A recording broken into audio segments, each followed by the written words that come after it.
I've had the media clamoring to get interviews with me. And after I made my last pleas, I wanted to get at least part of my side of it out. I found it very hard to find any way to do that in Kansas City. The media has so biased my case, portraying me as being non-human, and their motivation. La voz que escuchan es la de nuestro protagonista del día de hoy. Les doy la bienvenida una vez más a este podcast donde conocemos a los asesinos más crueles. El día de hoy tengo la historia de Robert Berdella, más conocido como el carnicero de Ohio. Robert Andrew Berdella nació el 31 de enero de 1949 en una ciudad llamada Cuyahoga Falls, en Ohio. Robert, pues, tuvo una infancia dura, difícil, ya que era un joven muy inteligente, pero era muy antisocial, muy retraído en sí mismo. La afición que Robert tenía era la de coleccionar pues monedas y sellos. A él no le interesaban las actividades físicas de los niños como jugar en la calle o cosas así. Él era más de coleccionar cosas, sí. Robert era un joven que era pues un joven muy normal. De hecho tuvo una infancia muy normal a pesar de ser asocial. Él iba todos los domingos con su padre y su madre y su hermano a la iglesia. Era muy religioso, pero cuando entró en la adolescencia decidió renegar un poco más de Dios debido a que descubrió que era homosexual.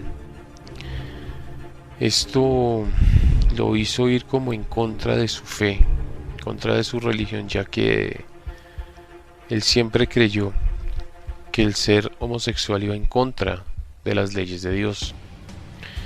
De hecho, sus padres no sabían que él era homosexual, porque incluso pues anduvo un tiempo con una amiga, pero ya después ya decidió rebelarse y pues ya renegó de Dios, tanto que se volvió agnóstico. Él creía que todo tenía una explicación que no fuera Dios. También Robert debió enfrentar los constantes abusos de su padre, porque era muy violento, tanto que los golpeaba con un cinturón a él y a su hermano si las cosas no se hacían como él decía. Completamente dominante, lo cual lo llevó a más adelante el ser igual con sus parejas. Más sin embargo, a pesar de esto, Robert amaba mucho a su padre, lo respetaba y hacía todo lo que él decía, tanto que su padre fallece víctima de un infarto a los 39 años y Robert quedó muy afligido por ello, quedó muy mal.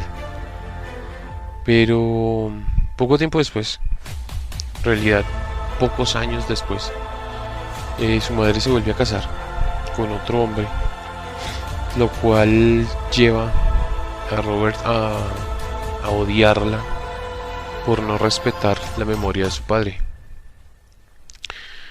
Robert Berdella consiguió un trabajo a los 16 años, trabajo de mesero, y uno de sus compañeros de trabajo lo abusa sexualmente. mente. Esto lleva a Robert a que nuevamente se refugie en la colección de monedas y sellos, ya que esto lo lleva como a escaparse de su realidad. Se lo lleva a refugiarse en algo para olvidar lo que le estaba pasando. De niño lo hacía por el constante bullying de sus compañeros y de grande lo hacía para escapar del abuso sexual del que fue víctima. Robert comenzó a tener amigos asiáticos con los cuales se intercambiaba cartas. Estos le enviaban postales enigmáticas de Asia y esto lo llevó a querer conocer más sobre los objetos extraños, ¿no? Empezó a tener cabezas reducidas, empezó a tener libros de ocultismo, libros muy extraños que él conseguía por medios contactos, máscaras rituales y colgantes también que eran de apariencia muy extraña. Todo esto, estas colecciones que él tenía, lo llevaron más adelante a cumplir su sueño de tener su propio negocio de cosas bizarras y extrañas. Pero ya hablaremos más adelante de esto. Robert Berdella era un gran artista. Tenía una pasión innata por el arte, lo que lo llevó a ganarse una beca en el Kansas City Art Institute, uno de los institutos más importantes de Kansas en cuanto al arte se refiere. Y era un hombre talentoso, era un estudiante ejemplar. Sus profesores decían que él era uno de los mejores alumnos que tenía este instituto. Pero con el paso del tiempo, Robert cambió su actitud. Era desafiante a sus profesores, era desentendido de sus labores, comenzó a consumir drogas, alcohol, comenzó a ser violento y muy displicente ante sus profesores, lo cual lo llevó a cometer actos que más adelante lo llevaron a arruinar su carrera. Ya con un comportamiento totalmente loco, Robert a los 19 años es arrestado por ofrecerle drogas a un policía encubierto, pues que en esa época sí eran muy comunes en las universidades, y originalmente fue condenado a 5 años de prisión, pero llegó a un acuerdo y pagó $3,000 de fianza, por lo cual quedó libre.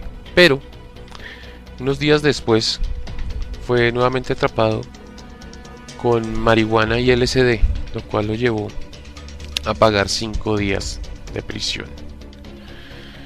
Pero el verdadero comportamiento extraño de Berdella ocurre un día en el que en plena clase hierve vivo un pato.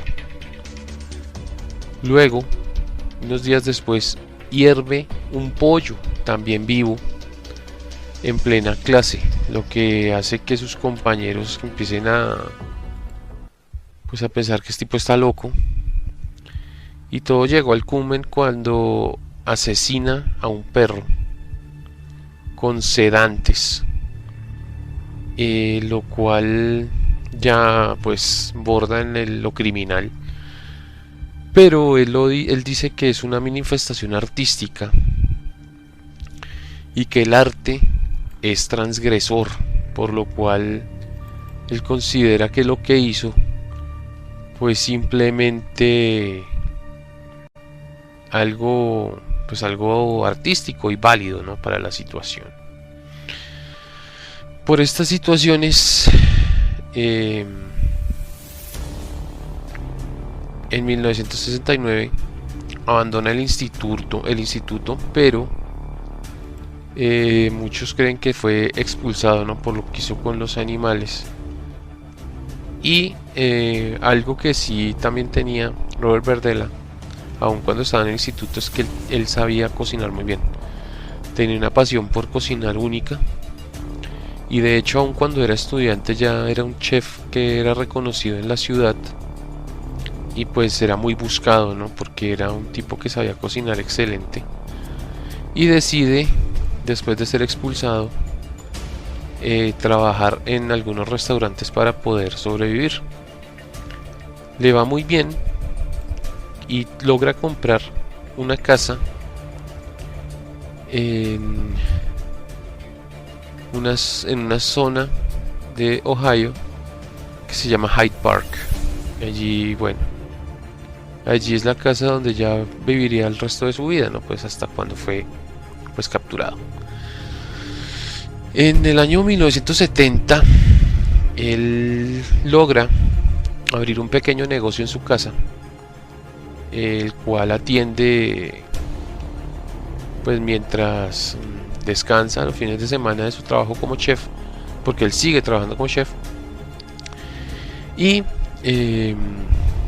este local, pues por así decirlo, se llama Bob Bizarre Bazaar, ya que le gustaban todas estas cosas extrañas, ¿no?, cosas exóticas. Y gracias a que tiene aún contactos de amistad con gente de África, de América Latina y de Asia, logra conseguir una gran variedad de artículos, los cuales le generan mucha curiosidad a la gente, y su negocio pues se encamina muy bien.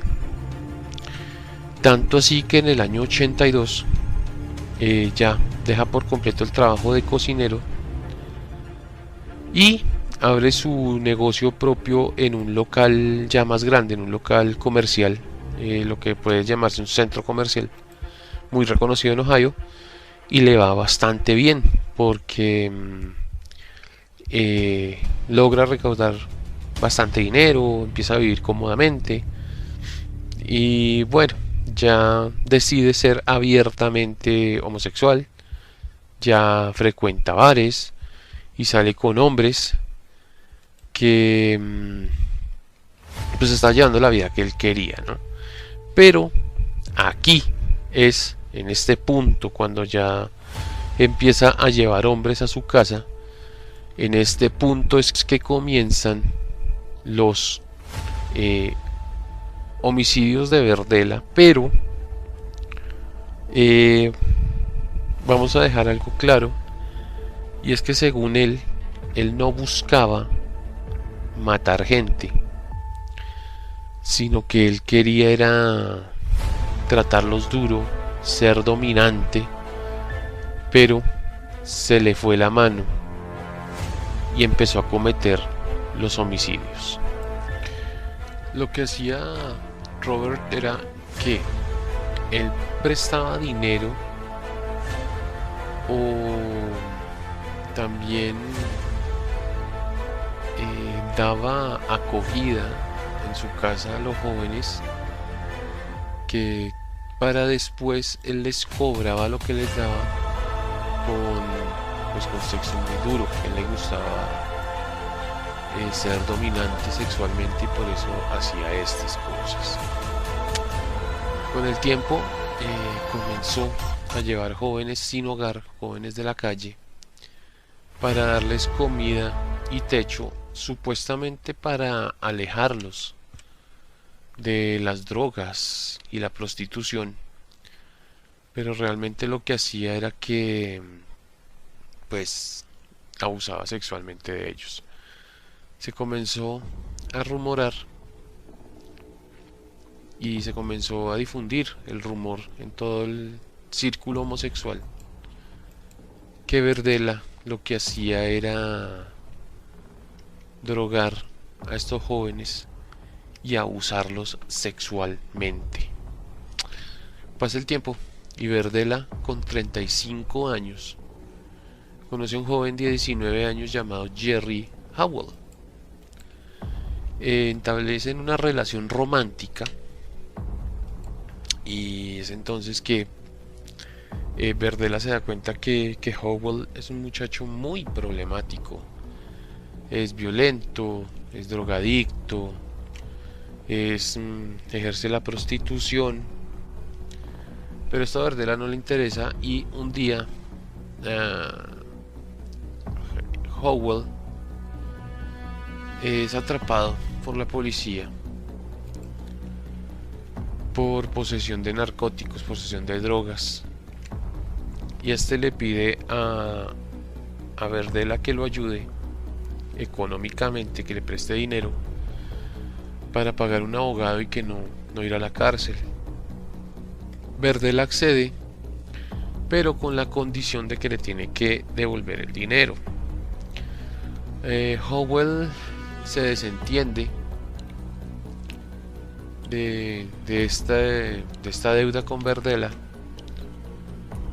y este se enoja y decide que le va a dar una muy fuerte lección para que entienda que él tiene que cumplir sus obligaciones. El 4 de abril de 1984, Berdella invita a Howell a su casa para tomar unas cervezas. En eso estaban cuando él le da en una cerveza una combinación de Valium y Cepradavicina, que son unos tranquilizantes muy fuertes, y droga a Howell, y este pierde el sentido y se desmaya. Lo lleva al segundo piso, donde lo ata en una cama pequeña, lo amarra, lo inmoviliza desnudo y comienza a sodomizarlo analmente. Mientras hacía esto, le tomaba fotos.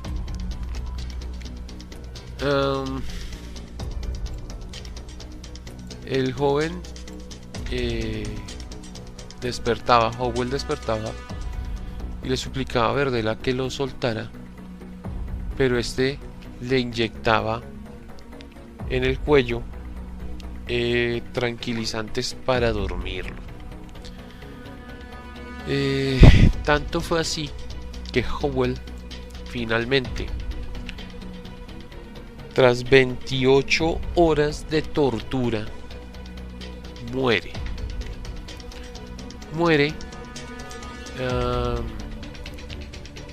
por broncoaspiración, se ahoga con su propio vómito.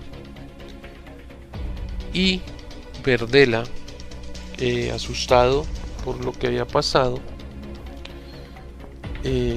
trata de revivirlo, pero fracasa porque el joven ya llevaba muerto algunas horas cuando él se dio cuenta que ya no estaba respirando. Lo lleva hasta el sótano de la casa, donde lo amarra, lo cuelga de pies en el techo y le corta el cuello y los brazos, le corta el cuello y las venas de los brazos hasta que se desangra. Ahí lo deja toda la noche y al día siguiente lo corta, lo descuartiza con un cuchillo y una pequeña sierra eléctrica de mano. Toma el cadáver despedazado, toma las partes de Howell, las echa en una bolsa de basura envueltas en papel periódico y las saca a la calle como si fuera cualquier basura, y el camión se lo lleva finalmente sin ningún problema y sin que pase nada raro. El camión bota el cuerpo de Howell en el vertedero municipal y allí se pierde para siempre, pues nunca fue encontrado este cadáver. Y de hecho Berdella confesó que hizo esto mismo con algunos otros cadáveres de jóvenes que él asesinó más adelante. Tras la muerte de Howell, Verdela entiende que tiene que ser más cuidadoso al momento de torturar a sus víctimas, en especial a aquellos a los que les inyecta narcóticos, porque él entiende que la muerte de Howell se causó por la sobredosis de narcóticos que este le estaba inyectando para mantenerlo dormido. Entonces es cuando él entiende que él en su interior no quería matar a Howell, sino que simplemente lo quería tener dominado, ¿sí? Lo quería pues tener la mayor parte del tiempo, pues como que dice, para su diversión, ¿no? Tenerlo quieto y torturarlo y violarlo para él, pues tener a alguien así, ¿no? Es entonces que Verdela tiene una pequeña libreta donde anota todas las torturas que le causó a Howell y los efectos que estas torturas estaban teniendo en él, sí, como si fuera una especie de investigación científica o algo así que estaba haciendo Verdela, y todo lo tenía anotado, porque era una persona con un orden de las cosas y era muy detallista y quería tener todo anotado, e incluso tenía fotos Polaroid de todo lo que él hacía. Es entonces que el 10 de abril de 1985 aparece un joven que se llama Robert Sheldon.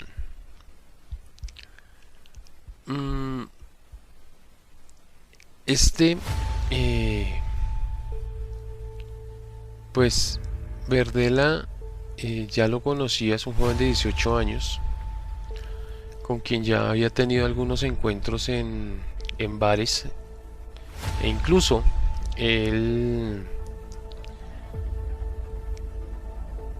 había compartido con él en su casa, y este le pidió que si le podía rentar una habitación para quedarse unos días, a lo que Verdela accede, y Robert Sheldon en todo momento le pagó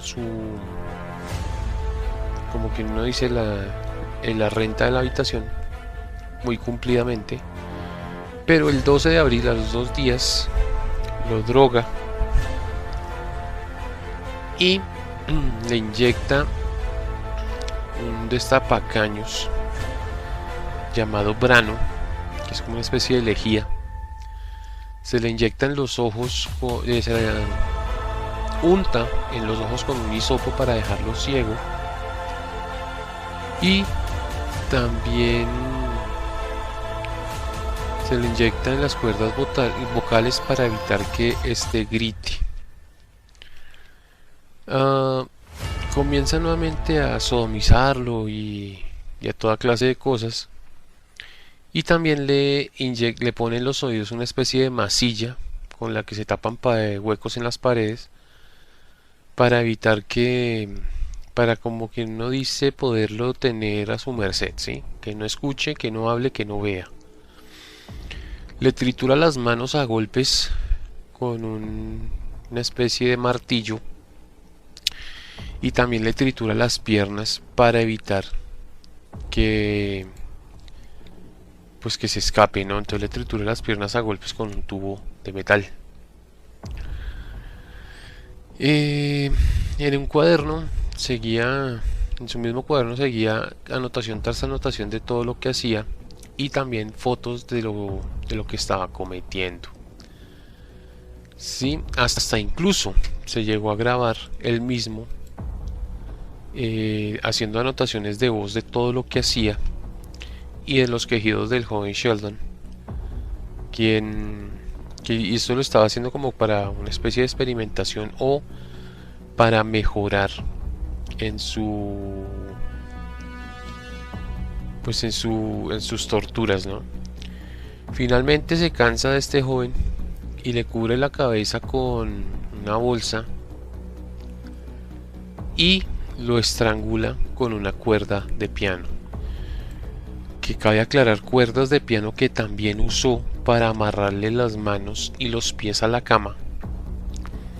Y cada vez que el joven hacía fuerza se rompía la piel con estas cuerdas y sangraba profusamente.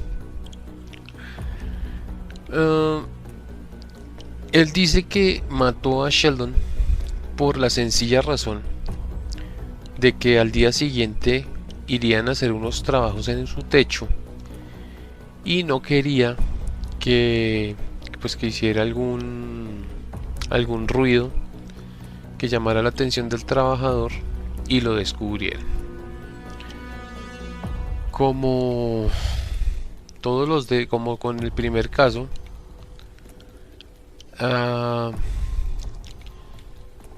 descuartizó al joven y tiró sus restos en una bolsa de basura, y esta vez los restos los echó en bolsas de comida para perro para que no los descubrieran.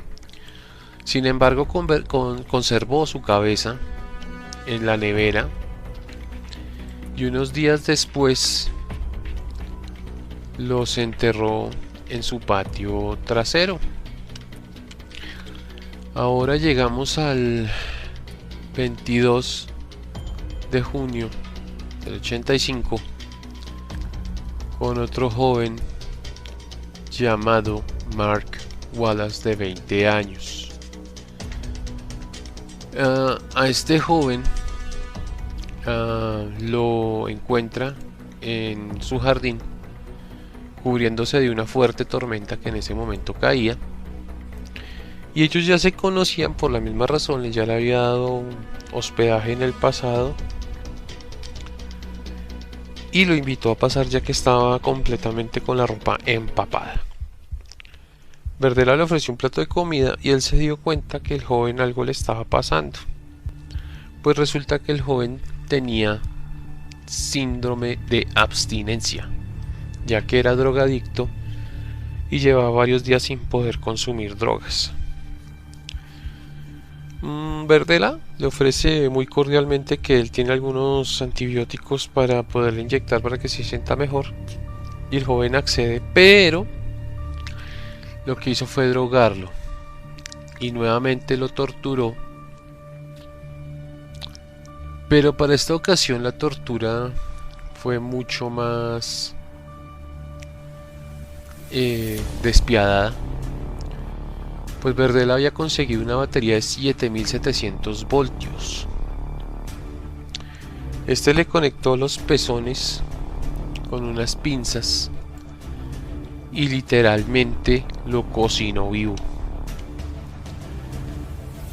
Lo comenzó a electrocutar en tandas de 5 minutos en diferentes voltajes, lo que el joven no puede aguantar. También le puso agujas en la espalda y las electrocutaba. Todo esto tomando fotos y anotaciones como siempre. Y el joven no resiste y unas pocas horas después fallece. De igual manera, es descuartizado y tirado a la basura. Seguimos el 22 de septiembre del 85, un joven llamado James Ferris, el cual también conocía a Verdela y pues de igual manera le da un plato de comida, lo droga en la comida y de igual manera lo tortura y lo viola durante 27 horas seguidas.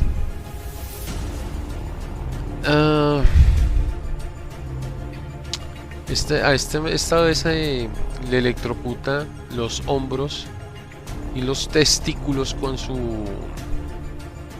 pues con su batería. Le pone agujas en la espalda, en el cuello y en los genitales. Y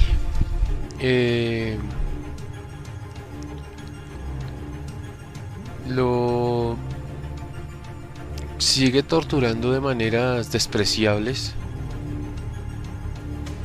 y le inyecta el mismo brano,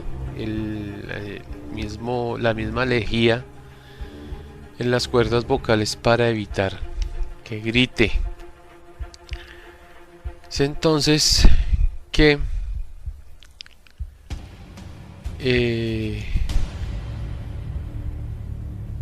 Berdella sigue anotando en su cuaderno las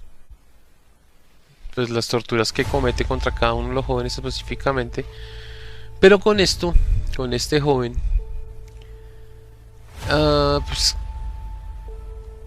escribe que estaba totalmente decepcionado porque las torturas no lo estaban excitando y no estaban sintiendo efecto debido a que había drogado de tan fuerza al joven que este prácticamente no estaba sintiendo las torturas que Berdella le estaba causando. Finalmente se cansa de este joven, lo estrangula, lo descuartiza y lo tira de igual manera a la basura. Es entonces que Berdella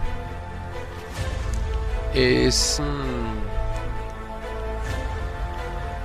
interrogado por la policía por las desapariciones de Howell y Ferris, los jóvenes que había asesinado. Un joven llamado Todd Stoops, de 21 años y es prostituto. Él fue el que acusó a Berdella debido a que él sabía que Berdella era muy agresivo y que posiblemente había matado a estos jóvenes. Aunque no tenía pruebas, la policía le dice que por favor se aleje, ¿no? Se aleje de Berdella, ya que si él presiente que él es agresivo y homicida, pues sería bueno que lo mantuviera lejos de su vida y que no se acercara a él. Y la policía descarta a Berdella como sospechoso de los crímenes. Pero el 17 de junio del 86, perdón, Todd Stoops se encuentra con Berdella y ofrece sus servicios sexuales, ya que él era drogadicto y necesitaba el dinero para sus drogas, ¿no? Y es entonces que cae en manos de Berdella.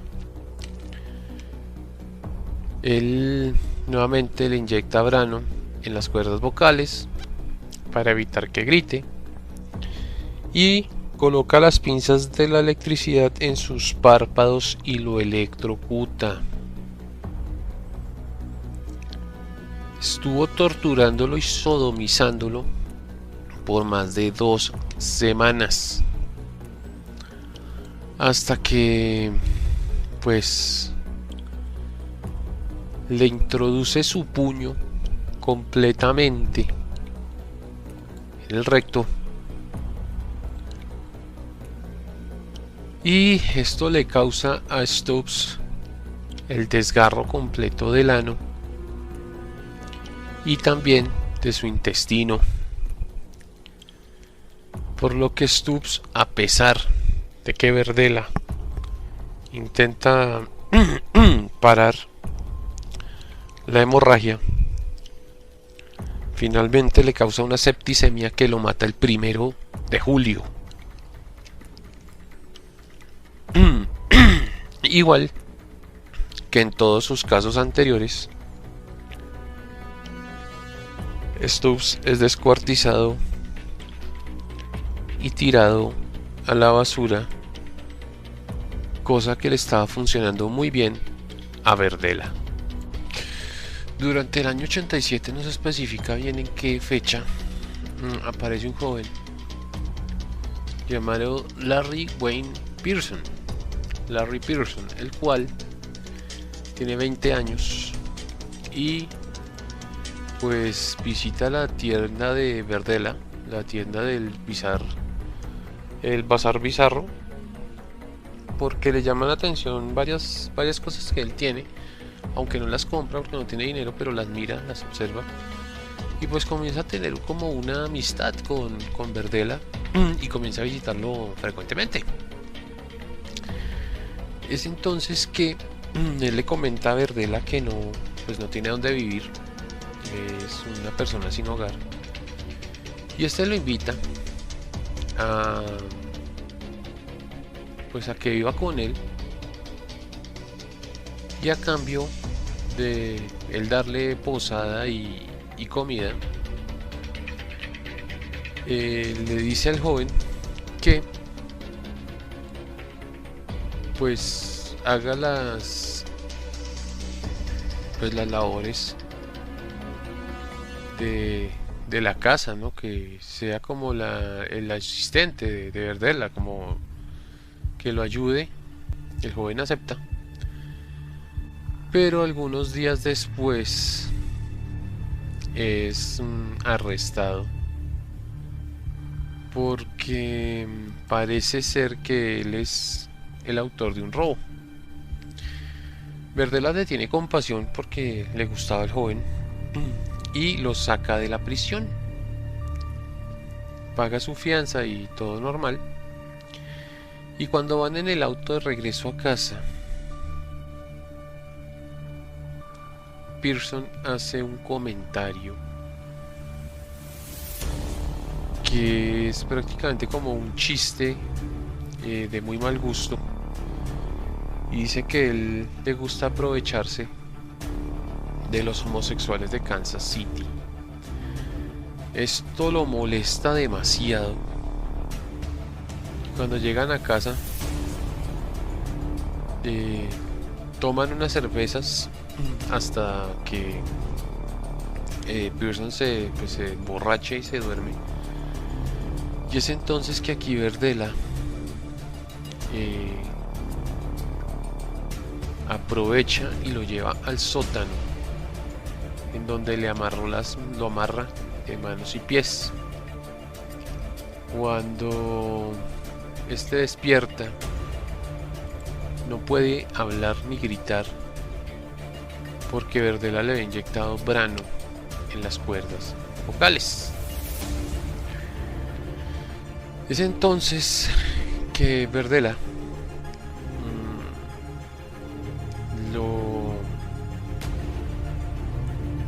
lo tortura, primero rompiéndole los dedos para que no pueda desatarse, y comienza nuevamente a hacer de las suyas. Comienza a torturarlo, electrocutarlo y abusarlo día tras día tras día. Pero el joven, a pesar de todo, trata de ser sumiso con Verdela, como demostrarle que a pesar de los abusos y las torturas que comete contra él, se trata de portar bien, sí, o sea, portar juicioso, y esto causa que Verdela lo deje ver televisión lo deje dormir con él, aunque le pone un collar de perro en el cuello. Y los abusos comienzan a disminuir cada día, con la esperanza de que lo deje libre, los abusos terminen. Se porta bien con Verdela, pero 6 semanas después Pearson ya no aguanta más los abusos, y cuando Verdela le pide que le haga sexo oral, este lo está haciendo y le muerde el pene con tal fuerza que faltó poco para que se lo arrancara. Verdela pierde la cabeza y comienza a golpearlo con una rama de árbol que él tenía, con tal fuerza y tal violencia que lo deja completamente, pierde el conocimiento. Pearson queda completamente desmayado y Verdela tiene que ir de urgencia al médico. Allí le dicen que la herida es demasiado grave y que deben operarlo ya, y que debe durar algunos días en la clínica. Entonces Verdela debe volver a su casa para dejarle comida y agua a sus perros, lo suficiente para que no se vayan a morir de hambre o algo así. Y aprovecha y sube el segundo piso donde tiene a Pearson, le pone una bolsa en la cabeza y lo asfixia con una cuerda que él tenía, y va a su operación, ¿no? Hecho esto,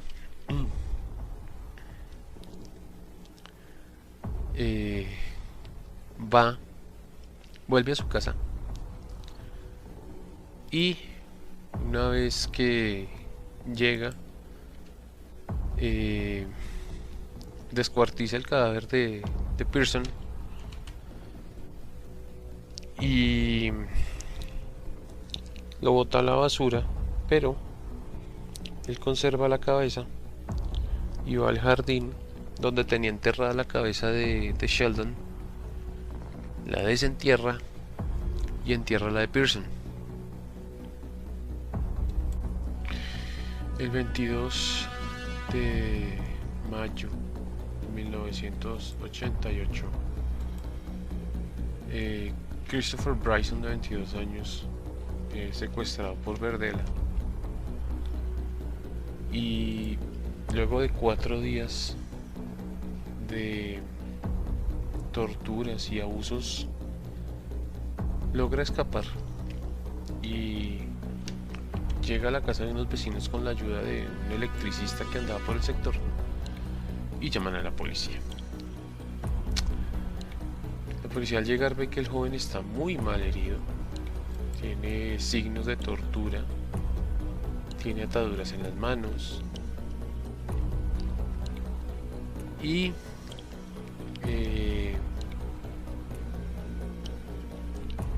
él cuenta que estuvo encerrado en la casa de Verdela por 4 días y que pudo ver una caja de fósforos, y que con eso él pudo, pues como pudo, prendió un fósforo, incendió sus ataduras y logró escapar. Es entonces que 2 policías acompañan a Bryson a la clínica y otros 2 policías se quedaron esperando en la casa de Verdela a que éste llegara, ya que pues él no estaba en la casa y pues no podían ingresar sin una orden o permiso del dueño. Bryson en la clínica demuestra a los policías unas fotos que logró sacar del lugar, en donde habían más hombres que se veían pues torturados y que posiblemente estarían o drogados, desmayados o muertos. Él cuenta que cuando Bardella lo secuestró, Bryson estaba haciendo autostop y que apenas cuando llegaron a la casa lo golpea y allí lo sodomizó con varios elementos que él tenía y le dañó el recto. Igualmente contó que Bardella tenía una batería que la conectaba a los testículos y lo electrocutaba. Al principio la policía creía más que esto se trataba de un juego entre homosexuales que pues se salió de control. Pero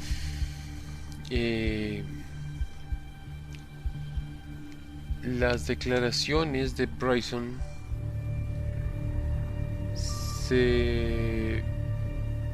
pues tenía algunas incoherencias, ¿no?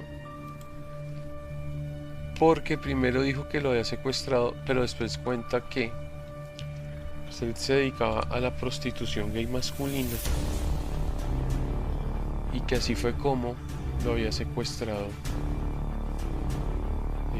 Bardella, y entonces eso perdió credibilidad, ¿no?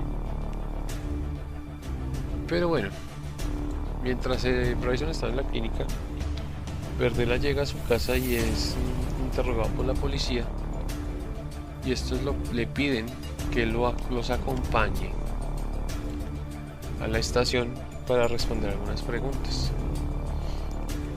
Al principio Bardella niega por completo que se trate de un secuestro o algo así. Él dice que es más como un malentendido, algo así.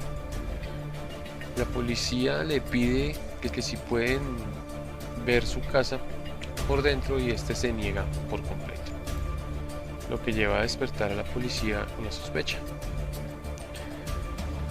Y se identifica a Bardella anteriormente que había sido interrogado por las desapariciones de Howell y Ferris algunos años atrás, como ya les había contado la historia, y es entonces que la policía ahora sí se toma en serio esta vaina.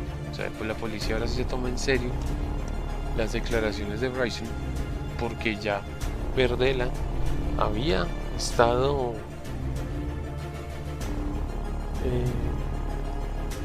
investigado por la desaparición de los otros dos jóvenes, que Todd Stubbs había contado cómo los sodomizaba y los atacaba sexualmente, tal cual contó Bryson.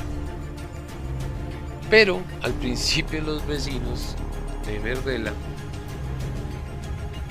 se negaban a creer que, cuando se dio a conocer la historia, se negaron a creer que Bardella fuera esta clase de persona, porque Bardella era un buen vecino, a pesar de su agitada y extraña vida.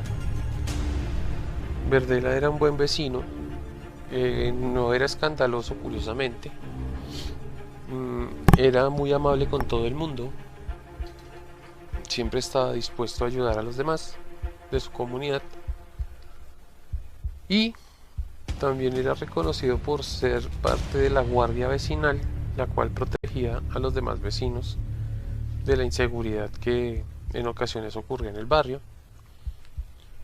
Y también siempre estaba dispuesto a ayudar como chef cuando se hacían bazares en la comunidad y toda esta cuestión. O sea, Un tipo completamente diferente a lo que realmente era.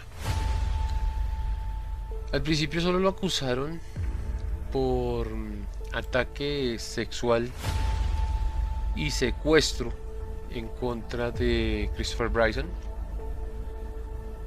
Y Verdela decidió que no iba a colaborar más con la policía, no iba a hablar y que iba a pedir un abogado. En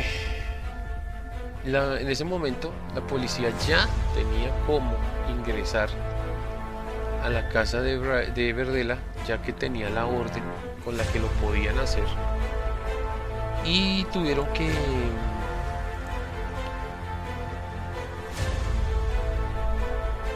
llamar a servicios animales, debido a que Verdela tenía dos animales especialmente agresivos contra la policía, por lo que pues tuvieron que retirar a estos animales con mucho cuidado. Al ingresar a la casa, lo primero que se dan cuenta es que el primer piso está lleno de excremento de perro, lleno de basura y muchísimas cajas, cientos y cientos de cajas con las baratijas y las cosas raras que él vendía en su tienda. Pero al subir al segundo piso, prácticamente encontraron fue una cámara de tortura. Lo primero que ven es que la cama en la que estaban las víctimas de Verdela era una cama que estaba muy sucia, y del colchón salía dos cables que iban conectados a una batería de 7700 voltios. También encontraron una bandeja con agujas hipodérmicas. Estaban también las destapacaños, había tranquilizantes, antibióticos, lejía, hisopos y toda clase de elementos, pues para decir entre comillas, médicos. También en un armario encuentran un cráneo, varias vértebras humanas y un sobre lleno de dientes. Siguen buscando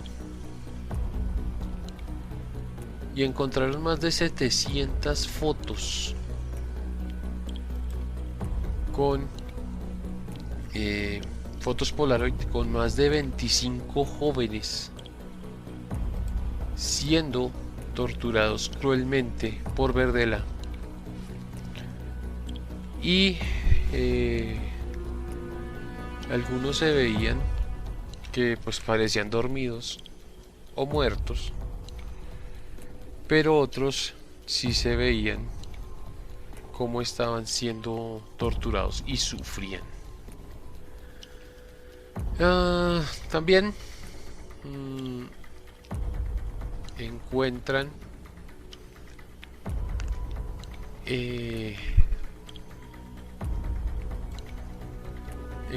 en las fotos que se encuentran el joven Jerry Howell,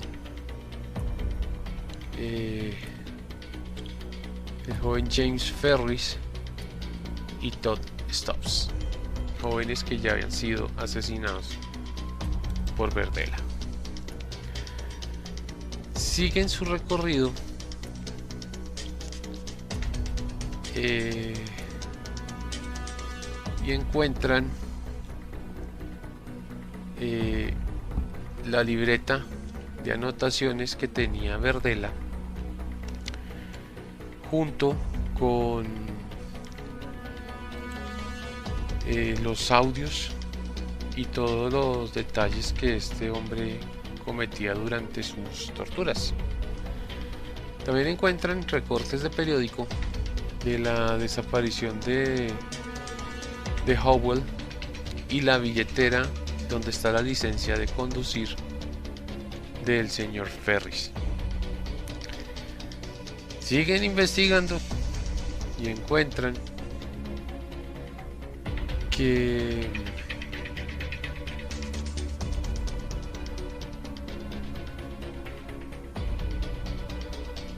la casa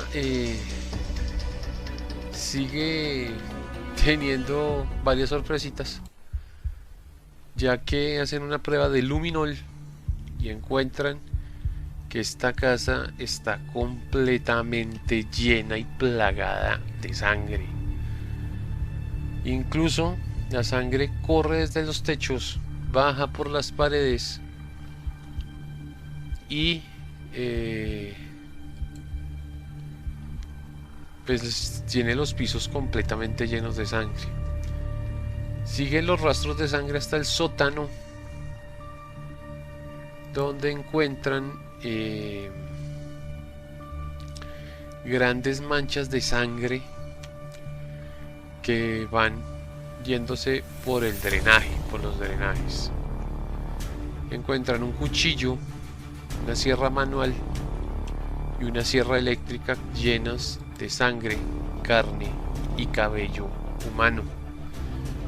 La policía sigue investigando y deciden excavar en el patio de la casa Verdela y encuentran un cráneo en estado de putrefacción.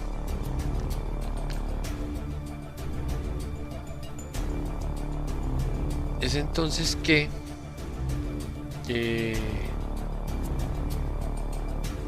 ya tienen la evidencia de que hay varios cuerpos,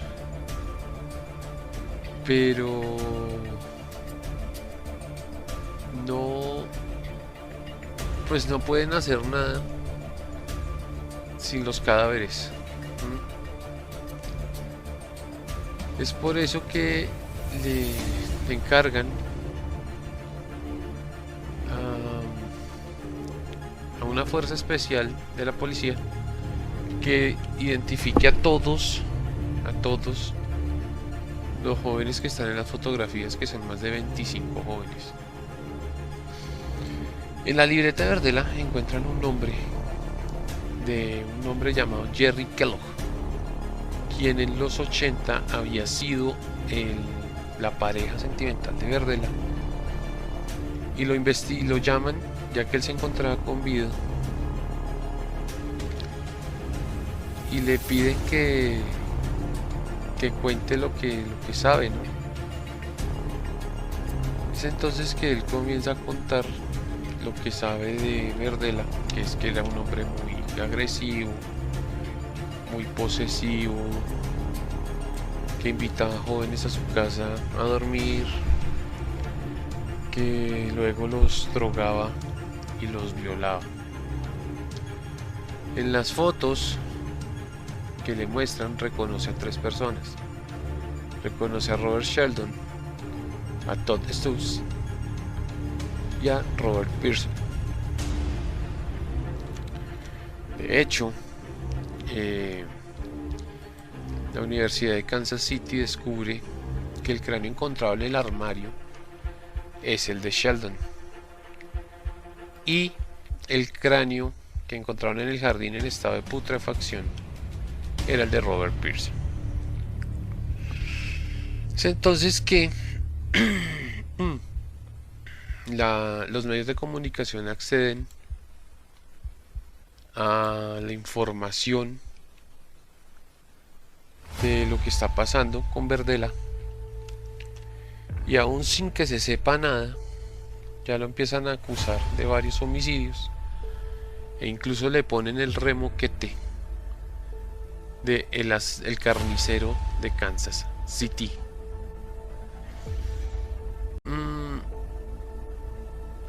Hasta el momento, pues toda la prueba que se tiene es circunstancial contra Verdela, y pues solo se podía acusar de un homicidio en primer grado en contra de Sheldon y Pearson. Y aunque al principio Verdela se negaba y decía que era inocente, finalmente decide, pues, junto con sus abogados, le presentan a la fiscalía una confesión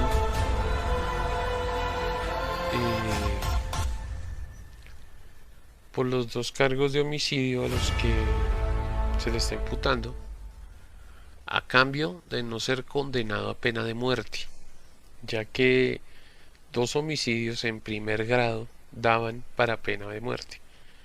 La policía acepta el acuerdo, y es entonces que Robert Verdela comienza a confesar todos los crímenes que cometió y de los que hemos hablado desde el principio de este podcast. Y esto deja completamente horrorizado a la policía, a los medios de comunicación, a la comunidad y a los psiquiatras que estaban llevando a cabo este juicio.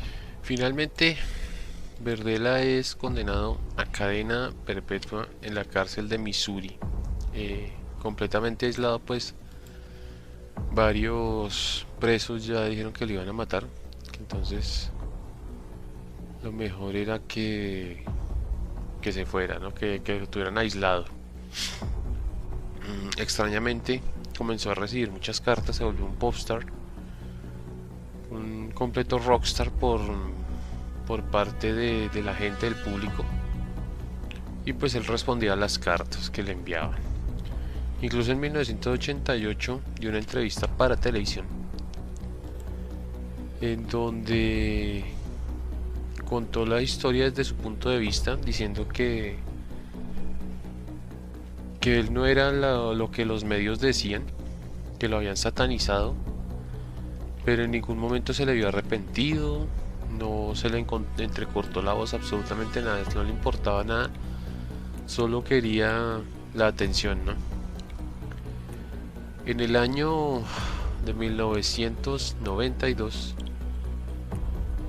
el 8 de octubre, Verdela comienza a sentirse mal y pide asistencia médica a la prisión. Le prestan la asistencia médica y se dan cuenta que le está dando un infarto y lo envían al hospital cercano, donde llega sin signos vitales y es declarado muerto a las 4:55 de la tarde. Verdela muere solo, habiendo pagado 4 años de prisión. Y es entonces que los medios de comunicación empiezan a decir que posiblemente Verdela era parte de un culto satánico por la manera tan cruel en que estaba matando a sus víctimas, y por haber pues conservado partes de los cuerpos de estos, ¿no? En 1988, cuando se conoce toda esta historia, Geraldo Rivera, en el show de Geraldo, hace un especial sobre los asesinos, y en especial de Verdela, en los que inculpa a los asesinos de ser satánicos, de pertenecer a cultos satánicos, y que estaban instruyendo a los jóvenes y a los niños para cometer esta clase de actos, incluso llevándolos a decir que cometían actos para películas snuff, algo que causó pánico general en las personas. Y la policía de Kansas City tuvo que salir a decir que no era cierto lo que había dicho Geraldo Rivera, porque no se encontró ningún móvil satánico, ni de películas snuff, ni nada de esto que había dicho Geraldo Rivera en ese especial para tranquilizar a la gente. Simplemente dijeron que Verdela pues era un loco que hacía estos actos y ya.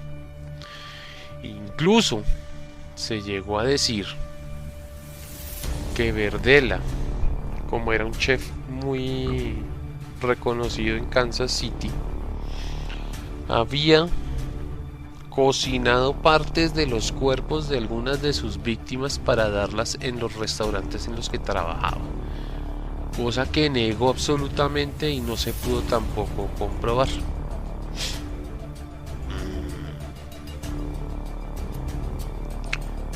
El 1 de enero de 2020, una página llamada internaut.com vendía las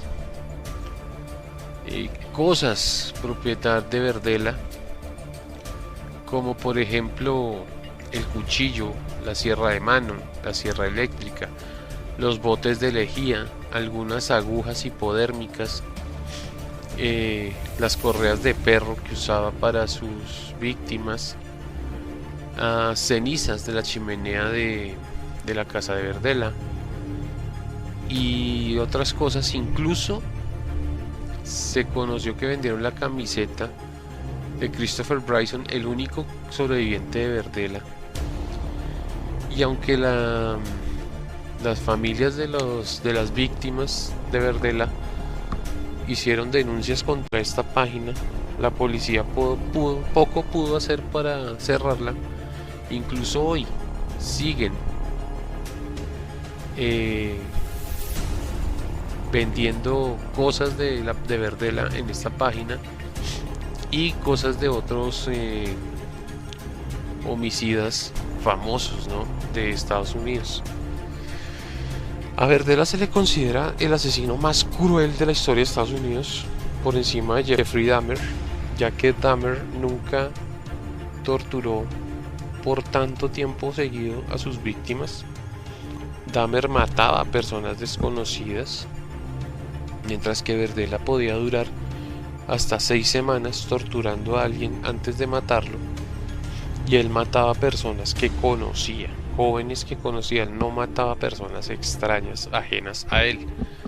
Él asesinaba a personas de su círculo cercano, amigos o amantes, y se llegó a concluir que Verdela tenía placer sexual al matar a estas víctimas, y que incluso después de matarlas se masturbaba con las fotografías de sus crímenes.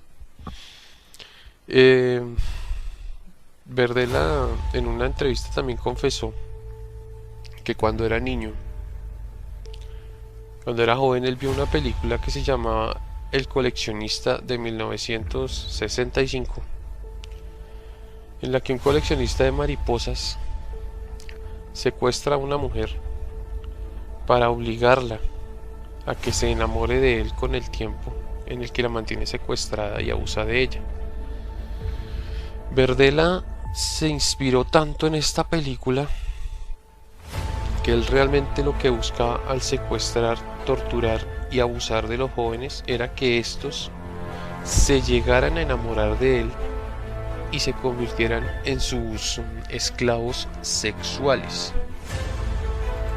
Incluso un informe de un diario local le quita el remoquete de El Carnicero de Kansas City y simplemente lo llaman El Coleccionista, cosa que a Verdela le gusta mucho, pero en cierta parte dice que él no coleccionaba los cuerpos salvo 2 cráneos y algunas vértebras, y que él simplemente desechaba a sus víctimas a la basura como si fueran nada.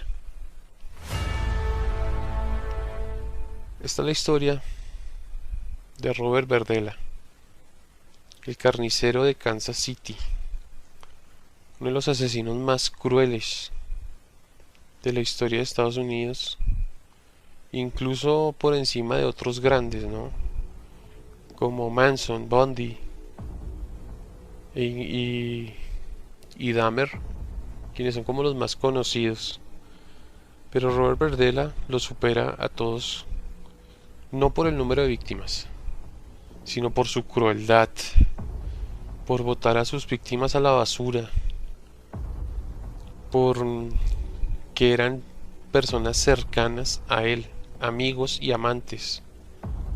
Eso lo convierte en el asesino más cruel que pudo haber existido en los Estados Unidos.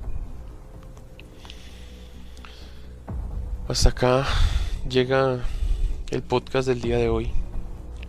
Si les ha gustado esta historia, los invito a que me sigan en YouTube como Hernán Parra Podcast, en Spotify como Hernán Parra, donde encontrarán todo mi contenido en la sección de podcast.